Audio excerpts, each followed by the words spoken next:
Today is a diary about force and flow. Force and flow. Right now, as some of you know, I'm leading a Golden Path Gene Key mentorship group, and I am journeying with my mentees, and we are certainly learning and growing and expanding together. We are 3 months in. We've just moved to the sphere of radiance. We have one more sphere to go, and I am currently in a life situation that is very profoundly revealing my evolution sphere, which is the second key that you contemplate in the Golden Path, and my radiance sphere, which is the third key you contemplate in the Golden Path. And between those two keys is a tension point called the pathway of breakthrough. And it's almost laughable witnessing these shadows and gifts, sort of like a holographic notebook flipping between imagery in my life right now. And as I'm attempting to move forward with something, I'm meeting resistance, which always makes me question, slow down, reflect, and ask myself, am I forcing or am I flowing? And the reason I do this is, yes, I understand my gene key and my evolution sphere is 34. 34 is the Olympian, the powerful one. Strength and majesty is the gift in the city relatively. And the shadow is force. And so this is a trigger key for me, meaning there is a lot that hinges at this point in my design. And has been a key that I have bulldozed through, cloaked in the shadow many times. And so right now I'm in the process of planning a trip and meeting a little bit of flow, just enough flow to keep me thinking it's the right thing. And certainly the barriers are outweighing the flow. And so this is tricky because my 34 is very inspired and lit up by a challenge. It gets activated. It's like, something to conquer, something to flex my muscles against, a little grit, a little struggle, a little strife to overcome, a little obstacle. And so I have to be very mindful and notice the toxicity that can exist there when I slip into force for some sort of shadow pattern reason. And so my trigger point in my chart is to decipher that evolution key, and I would really recommend you look yours up. Look up the line, look up the key, understand the shadow very deeply, understand the gift even deeper, and the city the deepest. And so when I think of Christina in strength and majesty, the gift in the city, I see an empress, a priestess on a throne at ease. And as she wishes, things align. And there's a certain element of flow and trust and surrender and softness to her. It makes me emotional seeing her. I've seen her quite often in my life. And this very same trip that I'm attempting to plan last year flowed very majestically, very sweetly. And I wanted that again for this year. I wanted to have that experience again. I wanted to be in this space that is so sacred and special to me. And yet something's different this year. Something shifted. And that is where my radiance key comes in. The key that I've opened for this month, February, we are kind of midway through February nearly right now. And it's the 55.6, freedom, romance, and the shadow of victimization. And this key is something that underpins all of society. So many victim narratives in the world, and when you witness someone in their victim story, you witness a very strangulated soul, blocked off and separated from its power and its source and its truth. So as I've recognized the last couple days especially, I've had a certain mental dialogue running. And again, this is something that's a little bit easier for me to recognize around, let's say, relationships. I think I've gotten really good at discerning. Oh, hang on, I'm in force with that relationship. Let me pump brakes, pull back. But when it comes to expansion and learning and travel, those have now become the areas that are needing work. And I'm laughing because it used to be the other way around. Relationships definitely used to take the throne. And so as far as needing the most amount of presence and acceptance, and I'm laughing because I'm literally having this revelation right in front of your eyes of like, wow, that is so much growth. That is amazing. There are times where I would have traded anything to have more discernment and awareness and acceptance around relationships. So I'm like, well done, Christina. And now, of course, being a human, more growth, more areas to expand, to become better and more discerning with. And so I noticed a story coming up, which is what really helped clue me in that I was forcing this. And I think I'm coming gently to accept that I will not be going. It makes me sad. It makes me frustrated. And it makes me sad. And also, I can sense, I'm almost to the point right now where I can sense relief. Where my body's like, oh, thank you for giving the authority back to the body, removing it from the mind.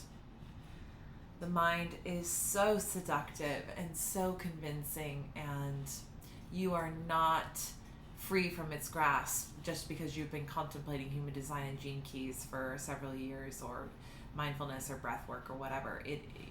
You, if anything, sometimes you're more vulnerable to the narratives of the mind, because now the mind's gotten very clever. It has more language, more proof, more ways to support its narratives, and it can be very, very, very seductive, very seductive. But then coming back home to the body, you'll feel flow, you'll feel ease, you'll feel energy.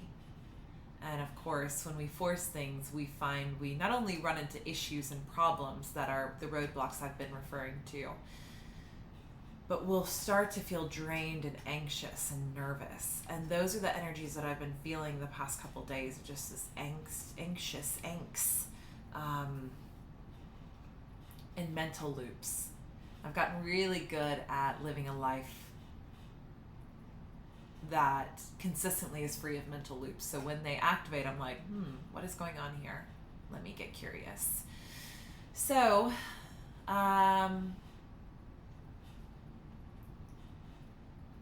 can feel ease coming into my body already. And I'm excited. I'm hopeful and excited to see what will flow in, that is attempting to flow in, that wants to flow in the place of that space and time I was about to take in that trip. I know that there's something magical that wants to come, because that's always how my life works. When I follow the flow and the natural current of where it's taking me, it's ease, it's grace, it's delicious, it's abundant, it's just so, so special. So I'm excited for that. And I am contemplating this 55. And it says in my notes here, the choice to respond with love to each situation. I really feel that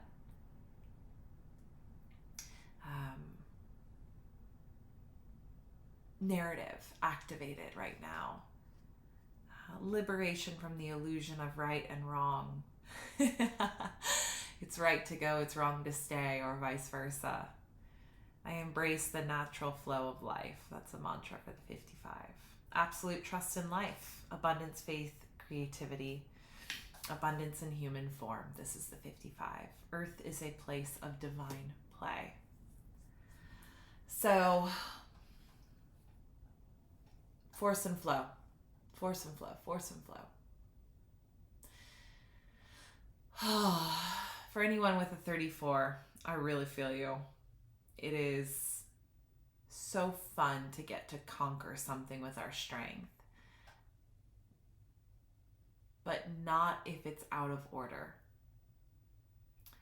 And at this point in my life, it's just not worth it anymore to swim upstream.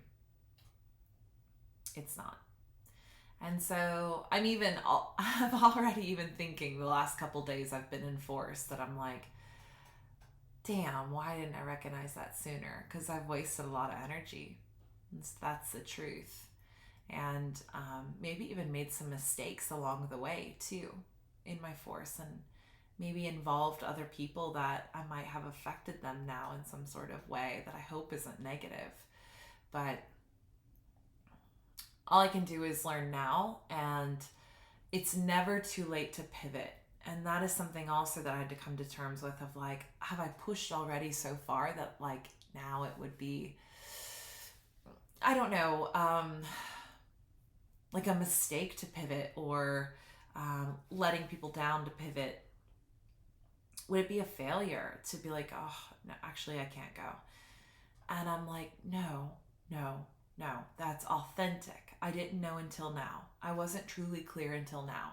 And now that I'm clear, I owe it in the integrity of my heart to express it to myself, that truth, and express it to others, that truth, and to let them know this is as soon as I could have possibly known. This is the update on the situation. I'm sorry, I love you, thank you, forgive me, you know. And yeah, it's tough. It's really tough. It's I know why in some ways so much of my life I've lived in force, because there's a way of like the inertia building behind the force, and you just keep going, and then there's pride tied in, arrogance of I don't want to be wrong, and if I can just force a little more, then I can make it happen. And again, mental narratives and defending the self instead of surrendering. Makes me want to cry. Just surrendering and dropping down the weapons and the tools, and just saying, it doesn't feel good anymore. I don't want to do it anymore. Now's not the right time. I don't know why. It's hard to explain. It just feels wrong. And letting that be my story, because it is my story. So to make it anything but that is actually the lie.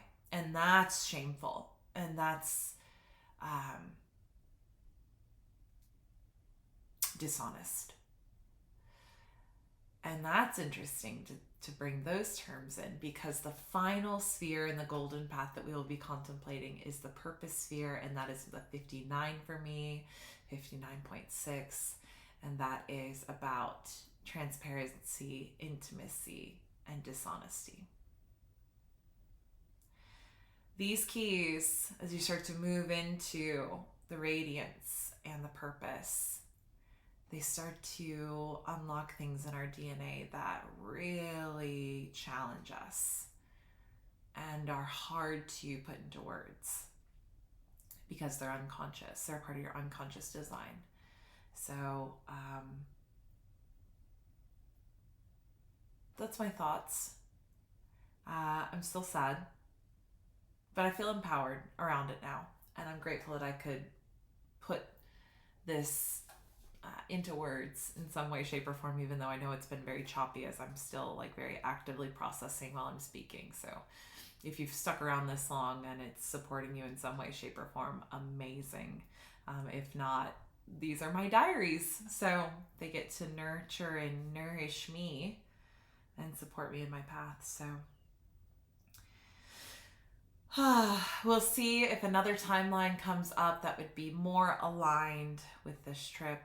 And as I look at the clock, it's 4:44. I'll take that as a wink from Spirit. I love you all. I'll see you very soon.